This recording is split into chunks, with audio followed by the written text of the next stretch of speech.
ragtime fairies tell me where is sanity.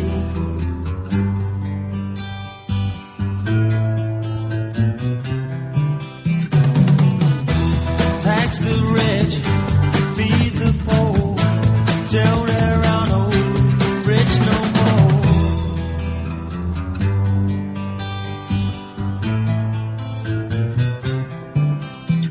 I love to choose the good,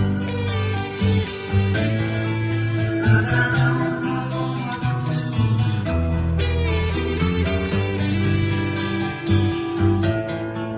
So I leave it to you.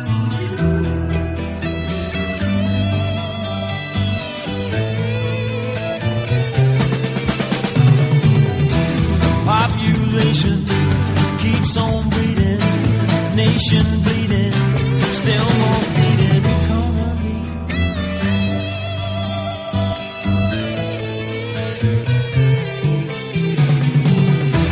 Life is funny, skies are sunny, bees make honey.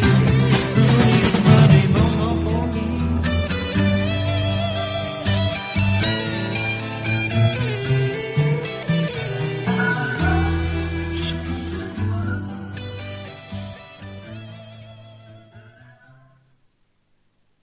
Hello again, everyone, and welcome. I am Mike Montagne, original 1968 architect of Mathematically Perfected Economy and founder of People for Mathematically Perfected Economy. This program, Mike Montagne on Mathematically Perfected Economy and Absolute Consensual Representation, pertains to a vital, long-standing fact of singular monetary solution. This weekly broadcast begins regularly at 3 p.m. Pacific Time each Saturday, today on November 27, 2010, from TNS Radio, tnsradio.com, that's TNS, Tir Nassar, Land of the Free. Original material copyright and trademarked by Mike Montagne, all rights reserved. This broadcast is the sixth of a set of introductory programs which are best negotiated in order as previous material develops a vital background for what follows. Links to archives of this and previous programs are available at tnsradio.com and through the domain perfectedeconomy.org.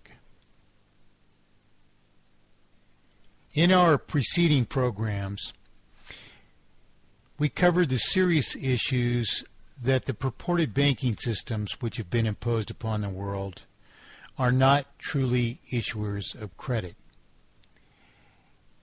that they are not actual creditors at all, how they merely intervene upon our commerce to merely publish evidence of our promissory obligations to each other, how their first monumental crime against us is that they launder all the principal ever created into their possession, and how their second, even more monumental crime against us is that by an implicit obligation to maintain a vital circulation subject to interest, interest multiplies initial artificial indebtedness into terminal artificial indebtedness, as we are forced to maintain a vital circulation only so long as we can, by perpetually reborrowing principal and interest as ever greater sums of debt, perpetually increased even at an inherently ever-escalating rate of ever greater sums of periodic interest on an ever greater sum of debt, until we succumb to the present terminal sums of artificial indebtedness. We taught how the singular solution of the categoric faults of these pretended economies is mathematically perfected economy. How mathematically perfected economy and mathematically perfected economy alone solves the categoric faults of inflation, deflation, and maldisposition, of systemic manipulation of the cost or value of money or property, and of inherent, irreversible, and therefore terminal multiplication of artificial indebtedness by interest. We covered, therefore, how the terminal consequences of the present artificial, wholly avoidable monetary failure are engendered by a purposed obfuscation of the currency, embodying an irreversible process by which the purported central banking systems of the world multiply exploitation into terminal exploitation, imposed, therefore, by an irreversible multiplication of artificial indebtedness. We taught how the resultant failure is averted and how the consequences are immediately rectified by a prescription for immediate and virtually costless transformation of usury into mathematically perfected economy. In today's program, we have promised to teach implementation. Largely, we can understand the general implementation of mathematically perfected economy as the only true economy, only true free enterprise, and only true free market, in all of which what I have called a common monetary foundry replaces the purported banking system and restores the sovereign right of every individual to issue their promissory obligations free of exploitation, subject to an obligatory schedule of payment, retiring principal at the rate of consumption or depreciation of the related property. Altogether, then, the CMF certifies our creditworthiness, maintains our accounts, performs and enforces payment, and, if money is to be issued in physical forms in the chosen implementation of any given nation, the CMF, therefore, issues money in the common forms we are familiar with. As the common monetary foundry is compelled to deploy practical automations, the common monetary foundry largely exists as software and data, performing its functions automatically, including deposit of pay, payment of bills, receipt of payment, and delivery of payment in electronic commerce.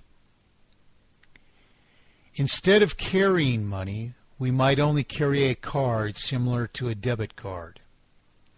Physical money, automated teller machines, and the like might largely be considered no longer necessary.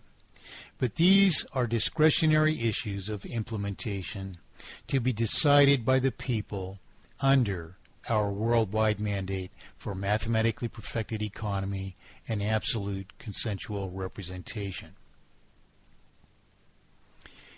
The principal obligation of the common monetary foundry, therefore, is simply to embody our two vital facets of solution: eradication of interest and an obligatory schedule of payment, which together, as we have demonstrated, preserve an immutable value of money, eradicate inflation, deflation, and maldisposition, eradicate systemic manipulation of the cost or value of money or property, and eradicate inherent, irreversible, and therefore terminal multiplication of artificial indebtedness, the cause of the present failure. Under mathematically perfected economy, therefore, a $100,000 home with a 100-year lifespan costs us only $1,000 a year, or $83.33 a month.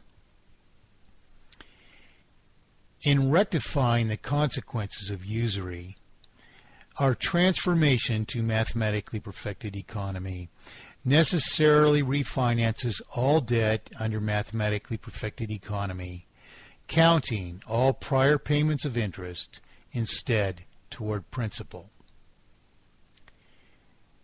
Thus, the basic implementation of mathematically perfected economy is something like a bank, but without any banks at all, with only the internal accounting system administering to our affairs by simple arithmetic, bound to the few indispensable principles of our fact of singular monetary solution.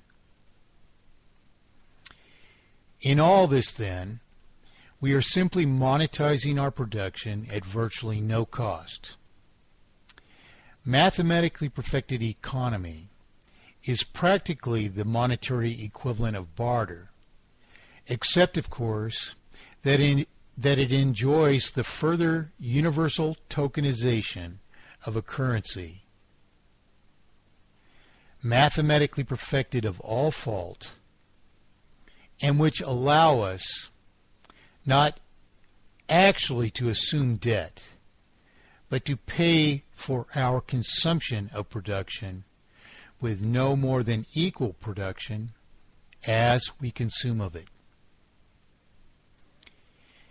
In today's program, Karl Jones of Ottawa, Canada, raised some of the general questions any diligent person would want to grasp, that a sufficiently informed people may so equip themselves as to soon establish mathematically perfected economy.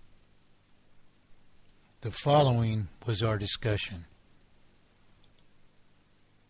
If we can recall where we were, you were explaining the basic problem from your perspective of starting back several hundred years, 500 years or so. Yeah, the way I look at it, and I think the way we probably have to explain it to everybody that may or may not understand it, is that 400 or 500 years ago, gold and silver was the only way that you could purchase anything. So you had to have one or the other to be able to buy anything. So that was how the economy was. What banking did at a later stage, it brought in the idea of credit, which allowed people to, in essence, buy now and pay later, or pay in stages until it was all paid off, which is all well and good. But I think the whole idea of it was that was still based on gold. We will give you a certain amount of gold, but because we're giving you gold and we can't use it, then we're going to charge you extra because of that. That was the interest portion of it. Now, as time's gone on and gold has been removed, all we're left with is the credit system. So what's happened is that the interest has remained and the credit is still there, but it's not backed by anything gold or silver. And I think even then it was probably morally correct maybe to charge the interest because, I was using somebody else's gold, but when it got to the stage of credit only, created out of nothing, there's absolutely no requirement for interest whatsoever. And that's the problem we found ourselves in, and you've adequately explained over the period of your broadcasts for the last several weeks. Well, I'm